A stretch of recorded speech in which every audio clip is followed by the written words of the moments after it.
ये बताऊंगा, राधे, ये बताऊंगा कि मैंने सुदर्शन भगवान को ये आदेश दिया था कि तुम वर्षा के जल को सोखो, और श्री शेषनाग को ये आज्ञा दी थी कि तुम वर्षा के जल को रोको अंदर आने से। अगर मैं ये उनको कहूंगा तो ये मेरा विश्वास नहीं करेंगे, क्योंकि ये हमको भगवान नहीं मानते, हमको ये मित्र मानते हैं।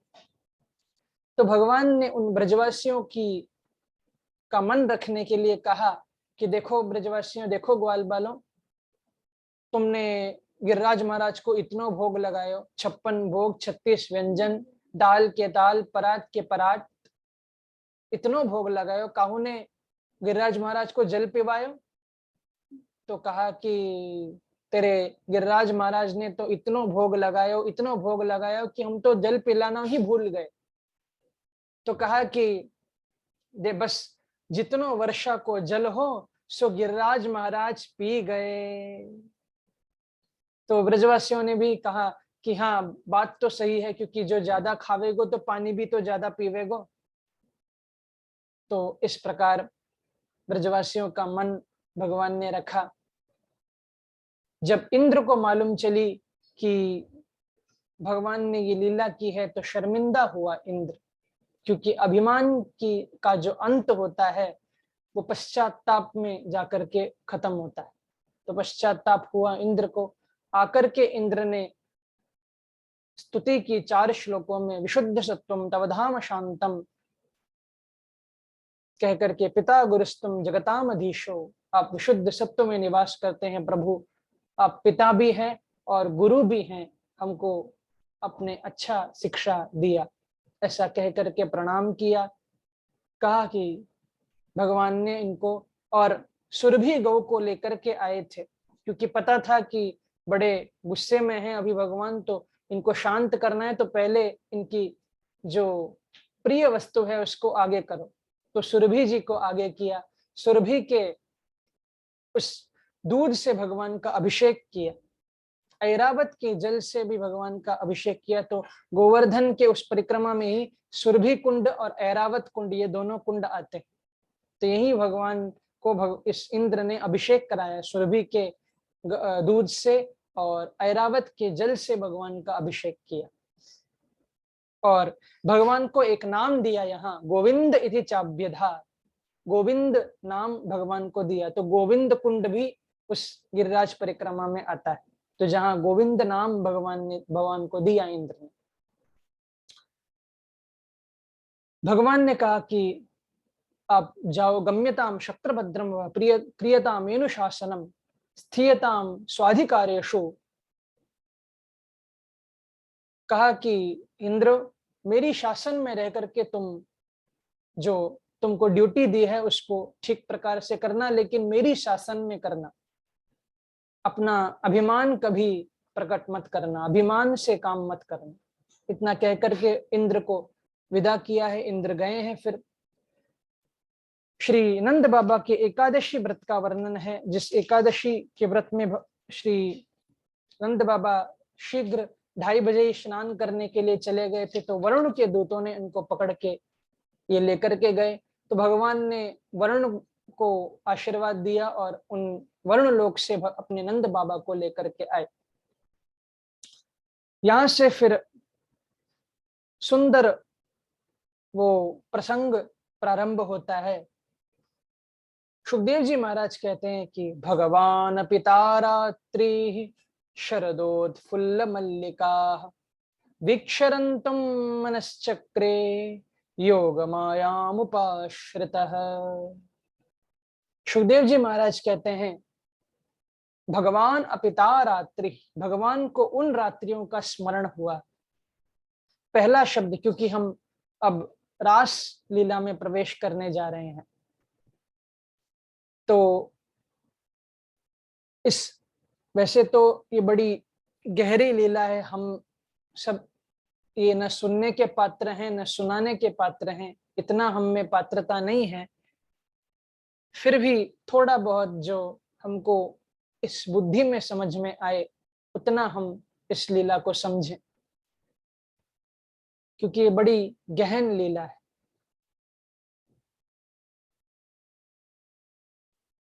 इस रास में प्रवेश करने से पूर्व 3 बातों का हमको ध्यान रखना है कि यहाँ कोई लौकिक काम की चर्चा नहीं है, यहाँ विशुद्ध प्रेम की चर्चा है।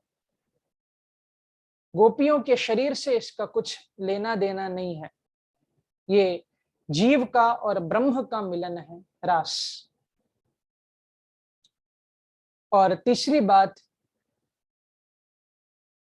यहाँ उस सामान्य स्त्री पुरुष के मिलन की ये कथा रास नहीं है। तो इस बात को हम ध्यान में रखें, क्योंकि भगवान की उम्र है इस समय 8 वर्ष,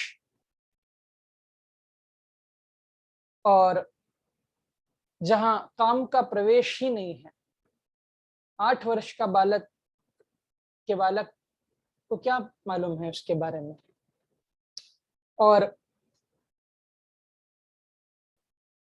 यहाँ गोपियों के शरीर से कोई संबंध नहीं है, क्योंकि गोपियों की आत्मा उस पर ब्रह्म श्री कृष्ण में मिली है इस रास में, जीव में। और जो जीव की जो आत्मा है उसका और परमात्मा का जो मिलन है वही रास है। थोड़ा सरल शब्द में मेरे पूज्य गुरुदेव कहा करते हैं, सरल शब्द में आपको मैं कहूं तो, अगर आपको कथा सुनते सुनते या नाम जपते जपते या पूजा करते करते ये एहसास होने लगा कि आपके पास ही वो वृंदावन बिहारी बैठे हुए हैं, वो ठाकुर जी बैठे हुए हैं, अगर ये एहसास आपको आना शुरू हो गया तो भगवान का एहसास होना ही रास है। आप रास में पहुंच चुके हैं, भगवान का एहसास होना ही रास है। तो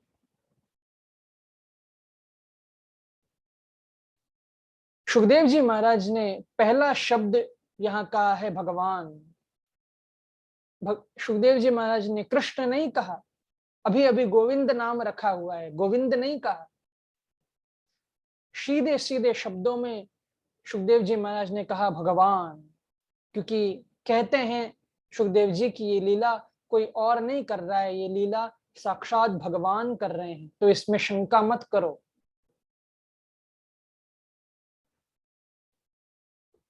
तो लोग बड़ा मजाक उड़ाते हैं, अगर एक लड़के को देखा 2-3 लड़कियों के साथ तो ठाकुर जी से थोड़ा उसका कंपेयर करने लगते हैं, लेकिन कितनी नीची सोच वाले हो सकते हैं ऐसे लोग। अपने मतलब की बात तो निकाल लेते हैं, लेकिन भैया भगवान ने कालिया पर भी नृत्य किया था, अभी अभी भगवान ने गोवर्धन भी उठाया था। भैया एक टुकड़ा पत्थर का ही अपनी उंगली पर नचा कर दिखा दो, एक छोटे से सांप को ही हाथ में पकड़ के दिखा दो। अपनी मतलब की बात को लेकर के भगवान को अपमानित करना, ये कोई बुद्धिमान का बुद्धिमता की परिचय परिचय परिचय नहीं है, ये तो छोटी बुद्धि छोटी सोच की परिभाषा है। तो ये भगवान वो लीला कर रहे हैं। भगवान को कहते हैं उन रात्रियों की याद आई, अपने कल श्रवण किया था, हेमंते प्रथमे मासे उन गोपियों ने कात्यायनी से प्रार्थना की थी कि पति रूप में हमको भगवान मिले। तो भगवान ने भी ये वचन दिया था कि आगामी शरद ऋतु की रात्रि में आप मेरे रश्मि स्वरूप का दर्शन करोगी। तो उन्हीं रात्रियों की याद भगवान को आई। भगवान उठ करके रात को 12 बजे स्वयं अपना श्रृंगार भगवान ने किया, माथे पर मुकुट, कानों में कुंडल, सुंदर पीतांबर, पैरों में नूपुर, कमर में कौंधनी और वंशी लेकर के सुंदर श्रृंगार करके भगवान पूर्व दिशा से की खिड़की से बाहर उतरे। केसर की क्यारियों में, गुलाबों की बगिया में छुप छुप करके भगवान गए और वंशी वट पर पहुंचे। वंशी वट पर उस कदम्ब के वृक्ष के पास एक पत्थर का वो शिला था, वहां अपने पीतांबर को बिछाया और उस पर अपनी वंशी को विराजमान किया। और वंशी से भगवान प्रार्थना करने लगे कि अरे वंशी, मैंने तेरी बड़ी सेवा करी, लेकिन तू कभी मेरे काम नहीं आई ना। तो वंशी बोले कि आपने मेरी सेवा करी, कब की जरा बताओ। तो भगवान कहने लगे कि अरे वंशी, जब मैं तुझे अपने अधरों पर धारण करता हूं, तो मानो मैं तुझे उस अधरों का तकिया लगाता हूं। जब मैं तेरे छिद्रों पर अपने उंगलियां डालता हूं, तो मानो मैं तेरी चरण सेवा कर रहा हूं। जब मैं उस हवा में मेरे घुंघराले बाल हिलते हैं, तो मानो मैं तेरा पंखा कर रहा हूं। और जब मैं वंशी बजाता हूँ, फूंकता हूँ, तो मैं अपने अधरामृत का तुझे भोग लगाता हूँ। मैंने कितनी तेरी सेवा करी, लेकिन तू मेरे काम नहीं आई ना। तो वंशी बोली कि प्रभु बस बस, कोई प्रशंसा करना सीखे तो कोई आपसे सीखे। अब काम बताओ, आपको काम क्या है मेरे से। तो भगवान बोले कि देखो, आज आपको एक ही काम करना है कि ब्रज में, इस वृंदावन में जितनी भी नव युवतियां गोपियां हैं, उनके चित्त को चुरा चुरा करके यहाँ लेकर के आना है। वंशी बोले कि प्रभु, आपके पास ये चुराने की बात है, चोरी की ही बात है, कुछ और बात कर लिया करो कभी। भगवान बोले कि वंशी, आज तो तुमको यही काम करना है। इतना कह करके वंशी भगवान ने उठाई, पीतांबर कसा और मंद मंद स्वर से प्रभु वंशी बजाने लगे। और जब वंशी का वो नाद, क्योंकि ये वंशी का नाद कोई और नहीं सुन रहा है, कि वंशी का जो नाद है वो केवल गोपियां सुन रही हैं। कल हमने सुना था वेणु गीत, जो गोपियों ने ही गाया था। और वेणु और वंशी में थोड़ा अंतर है। वेणु सबने सुना, वहां ब्रज में जितने भी थे सबने सुना, पक्षियों ने, मोरों ने, बंदरों ने, सबने वो वेणु सुनी। लेकिन ये जो वंशी है, ये केवल गोपियों ने सुनी है। तो जब गोपियों ने उस वंशी में अपने अपने नाम को सुना, तो कोई गोपी गाय को चारा डाल रही थी, भूल गई चारा डालना और दौड़ पड़ी। कोई गोपी श्रृंगार कर रही थी, तो जो आंखों में लगाने वाला है वो होठों में लगाने लगी, और जो होठों में लगाना है उसको आंखों में लगाने लगी। उल्टा पुल्टा सब श्रृंगार करने लगी, बावली हो गई। और कोई गोपी अपने पति की सेवा कर रही थी, पति को भोजन खिला रही थी। तो उस भोजन की थाली को जब वंशी सुनी, तो आ रही थी थाली लेकर के पति के पास, थाली लेकर के गई गऊ के पास, 56 भोग की थाली रख दी गऊ के पास। और मति भ्रम और हो गया, जो गऊ को साग, जो भूसा खिलाना था, उस भूसे को लेकर के पति के सामने रख दी कि खाओ। इतना बावली हो गई गोपियां उस वंशी के नाद को सुन करके। और धर्म, अर्थ, काम, मोक्ष सबको भुला करके, सब छोड़ करके उस पंचम तत्व प्रेम को पाने के लिए गोपियां दौड़ पड़ी वंशीवट की ओर। और दौड़ करके भगवान के पास पहुंची, तो भगवान ने सब गोपियों का स्वागत किया। स्वागतम वो महाभागा प्रियम किं करिवाण वह, प्रजस्यानामयम कश्चित ब्रूतागमन कारणम। आप यहाँ क्यों आई हो गोपियों? क्या आप उस शरद की चंद्रमा को देखने के लिए आई हो? तो अपने अगर शरद चंद्रमा का अवलोकन कर लिया, तो अपने अपने घर को लौट जाओ।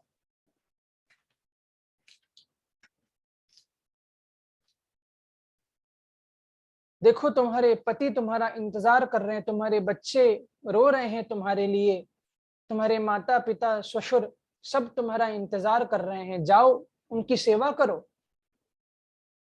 जब ऐसा कहा तो गोपियों ने यहाँ प्रणय गीत गाया है। कहा गोपियों ने कि मैवं विभोरहति भवान गदितुं नृशंसं संत्यज्य सर्वविषयांस्तव पादमूलम् भक्तं भक्ता भजस्व दुरवग्रहमात्यजास्मान् देवो यथादिपुरुषो भजते मुमुक्षुम्। प्रभु, हमने आपके लिए सारे विषयों का त्याग कर दिया है। सर्व विषयांस तव पादमूलम, हमने सारे विषयों का त्याग कर दिया है और आपके शरण में हम आई हैं। और जब हम आपके पास आई हैं तो फिर आप हमको वहां संसार में भेज रहे हो।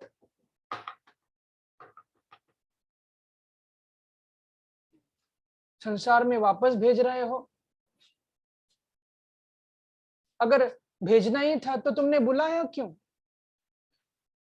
जब ऐसी बातें, भगवान तो परीक्षा ले रहे थे कि गोपियां क्या करती हैं, मैं थोड़ा देखूं। तो भगवान ने कहा कि आप शांत हो जाओ, अब हम रास करते हैं। तो गोपियों के साथ पहले भगवान ने किया रास।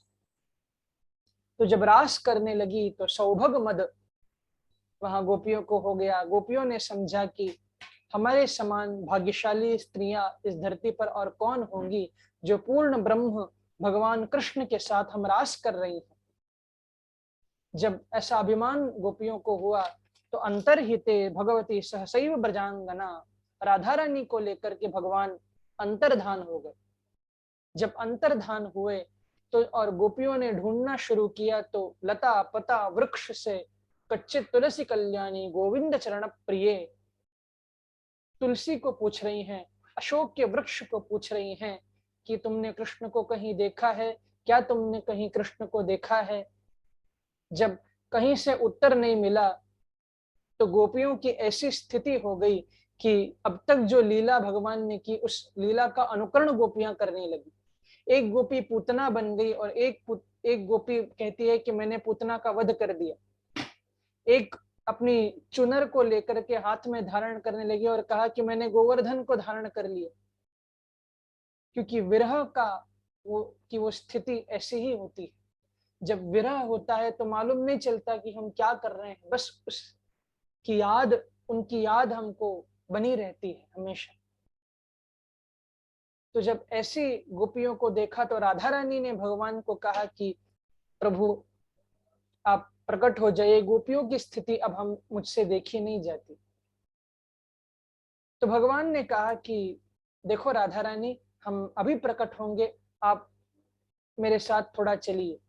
तो राधा रानी ने कहा कि प्यारे मैं अब थक गई हूं, मैं अब एक कदम नहीं चल सकती। तो गोपियों को हुआ अभिमान और राधा रानी को हुआ मान। तो भगवान ने कहा, एक मिट्टी का चबूतरा दिखाया, कहा कि राधा रानी आप इसके ऊपर थोड़ा चढ़ जाइए और मैं आपको कंधे पर धारण करूंगा, फिर हम चलते हैं। तो उस मिट्टी के चबूतरे पर जब राधा रानी चढ़ी और भगवान ऐसे झुके कि अब उनको कंधे पर लेंगे, और जब वहां एक पैर उठा करके अब रखने ही वाली थी तो वहां से भी भगवान अंतर्धान हो गए। धम्म से राधा रानी नीचे गिरी और पुकारा भगवान को कि हा नाथ रमण प्रेष्ठ क्वासी क्वासी महाभुज दास्यास्ते कृपणाया में सखे दर्शय सन्निधि। हे नाथ, आप कहाँ गए? जब राधा रानी को गोपियों ने देखा तो थोड़ा उन गोपियों को थोड़ा धीर बंधा कि कम से कम अब राधा रानी तो हमारे साथ हैं तो प्रभु मिल ही जाएंगे। तो सब गोपियों को लेकर के राधा रानी के साथ उसी वंशी वट पर सब गोपियां पहुंची और उस वंशी वट पर पहुंच करके गोपियों ने सुंदर गीत गाया है जिसको कहते हैं गोपी गीत। आइए कुछ श्लोक हम गोपी गीत का गाएं, फिर हम आगे रुक्मिणी मंगल को हम प्रस्थान करेंगे। कहती हैं गोपियां, गोप्य उचहु जयति तेऽधिकम् जन्मना व्रजः श्रयत इन्दिरा शाश्वदत्र हि दयितदृश्यता दिक्षुतावका स्त्वयि घृता सब स्वां विचिन्वते शरदुदाशये साधुजातस सरसिजोदर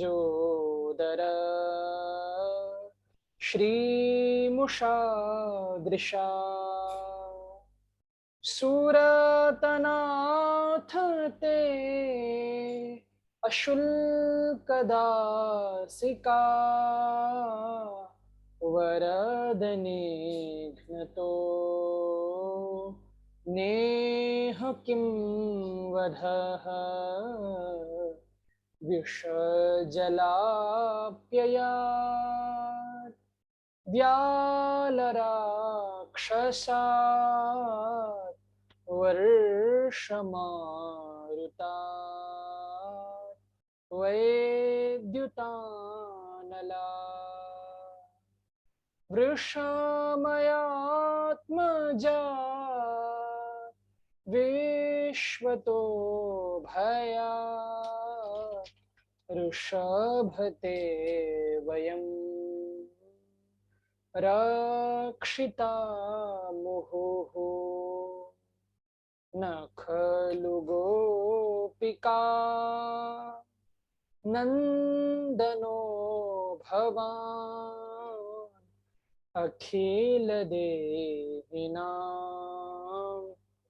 अन्तरात्मधृक् विखानसार्थितो विश्वगुप्तये सखौदेवान् सात्वतां कुले वृषमयात्मजात् विश्वतो भयात् अविरचिता भयं वृष्णिधुर्यते चरणमीयुषां संसृतेर्भयात् करासरोरुहं कान्तकामदं शिरसि देहिनः श्रीकरग्रहम् व्रजजनार्तिहन् वीरयोषितान् निजजनस्मय ध्वंसनस्मिता भज सखे भवत् किं करिष्मनो जलरुहाननं चारुदर्शय प्रणतदेहिनां पापकर्षणं तृणचरानुगम्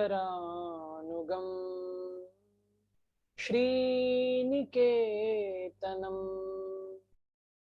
फणिफणार्पितं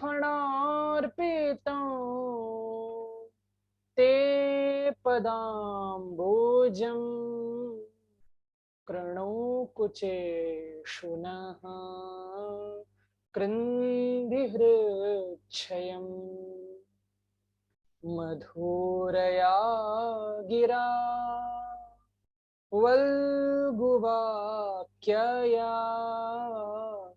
बुधमनोज्ञया दुष्करे क्षणः वेधि करीरिमा वीरमुह्यति रधरशेधुना प्याययस्वनः तव कथामृतम् तप्तजीवनम् कविभिरीडितम् कल्मषापहम् श्रवणमङ्गलम् श्रीमदाततं भुवि गृह्णन्ति ते भूरिदा जना रो रहे हैं हम कृष्ण याद में आ जाओ प्रभु जी न पाएंगे आपके नयन बाण बन गए आपके चरण प्राण बन गए हो प्राण बन गए हो प्राण बन गए।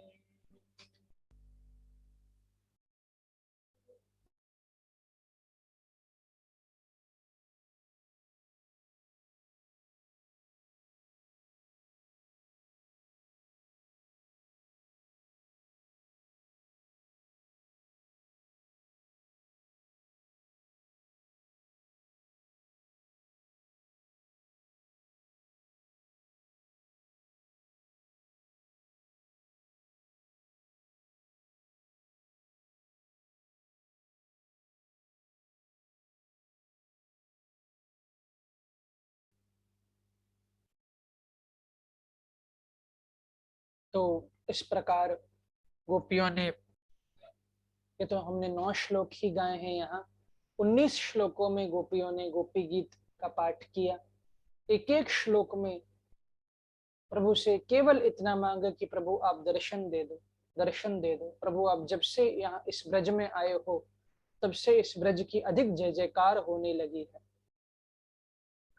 आप हमारी सुख के समय आप कहाँ चले गए प्रभु? अगर हमको आपको ऐसे ही मारना था तो वृषमयात्मजात व्याल राक्षसात, उन राक्षसों से हमारी रक्षा क्यों की प्रभु? हम आपकी अशुल्क दासिका हैं, हम आपको हम बिन मोल की दासी हैं प्रभु। हमने सुना है जो आपको एक बार प्रणत हो जाता है उसके तो आप पाप का आकर्षण आप कर लेते हो, तो आप हमारी वेदना को क्यों नहीं समझते? आप अपने चरण को हमारे वक्षस्थल पर धारण क्यों नहीं करते? हम जब ये विचार करते हैं कि वो जो वक्षस्थल हम जब अपनी छाती में धारण करते थे तो आपको कितना तकलीफ होता था, उन्हीं चरण कमलों में आप चरण कमलों को लेकर के आप वन वन में भटक रहे हो, कहीं कांटा आपको चुभ न जाए। आप प्रकट हो जाओ प्रभु। तब कथामृतम तप्त जीवनम, आपको ऐसा लग रहा होगा कि अगर हम में इतना विरह है तो हम मर क्यों नहीं जाती, लेकिन क्या करें प्रभु, आप हमको जीने नहीं देते और आपकी जो कथा है वो हमको मरने नहीं देती। हम व्यास आदि नारद आदि जो आपके कथा के दान करने वाले हैं उनको प्रणाम करते हैं, वो हमारे लिए सबसे बड़े दानी हैं जो आपके कथा का दान करते हैं। तो ऐसा कह करके जब गोपियां रोने लगी, रुदु सुस्वरम राजन, जब रो भी रही थी गा भी रही थी, तो भगवान को ये दो ही चीज बहुत चाहिए होती, या तो भगवान के लिए रो या तो भगवान के लिए गाओ, तो भगवान तुरंत आपसे प्रसन्न हो जाते हैं। तो प्रसन्न हुए भगवान और वंशी वट पर मुरली धारण करके प्रभु 100 अनेक अनेक कामदेवों को जो लज्जित करते हैं, ऐसे प्रभु साक्षात वहां प्रकट हो। छोटी सी यहाँ चर्चा गोपियों और भगवान के बीच हुई, और फिर भगवान ने गोपियों के साथ वो रास महारास प्रारंभ किया, जिस महारास को देखने के लिए साक्षात शिव गोपी बनकर के आए, गोपेश्वर बनकर के आए। बोलो गोपेश्वर महादेव की जय। और ललिता सखी के द्वारा युगल मंत्र प्राप्त करके और अंदर जाकर के गोपियों के साथ, भगवान के साथ गोपेश्वर भगवान ने भी नृत्य किया। आइए थोड़ा उस रास का हम मानसिक दर्शन करते हुए थोड़ा आगे बढ़े कि वंशी बजाए गयो शाम, ओ वंशी बजाए गयो शाम, मुझसे नैना मिलाए के दिल में समाए गयो शाम, मुझसे नैना मिलाए के वंशी बजाए गयो शाम, मुझसे नैना मिलाए के। मथुरा से वृंदावन आयो, मथुरा से वृंदावन आयो, निर्दयी छलिया चैन चुरायो, निर्दयी छलिया चैन चुरायो, मटकी गिराए गयो शाम, हो मेरी मटकी गिराए गयो शाम, मुझसे नैना मिलाए के दिल में समाए गयो शाम, मुझसे नैना मिलाए के बंशी बजाए गयो शाम, मुझसे नैना मिलाए के।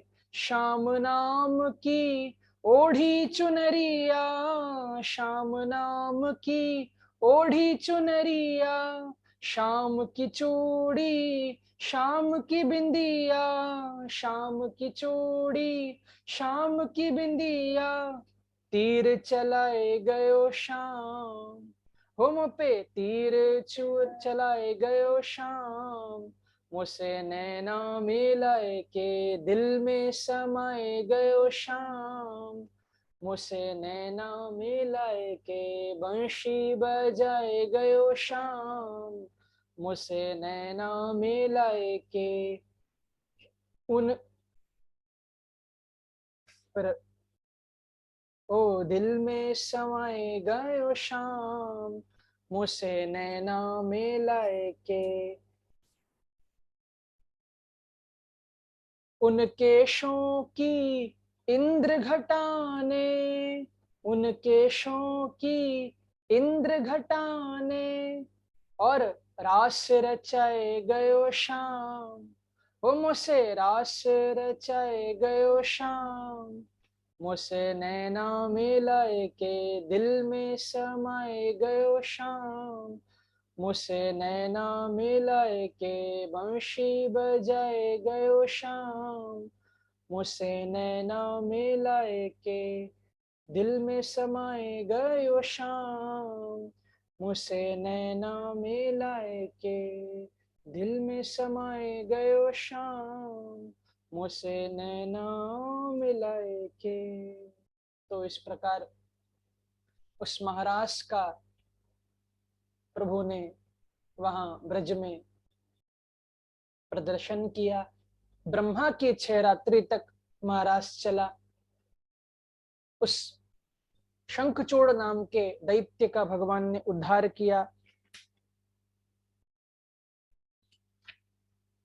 आगे फिर गोपियां युगल गीत के द्वारा कृष्ण और बलराम को प्रणाम करती हैं।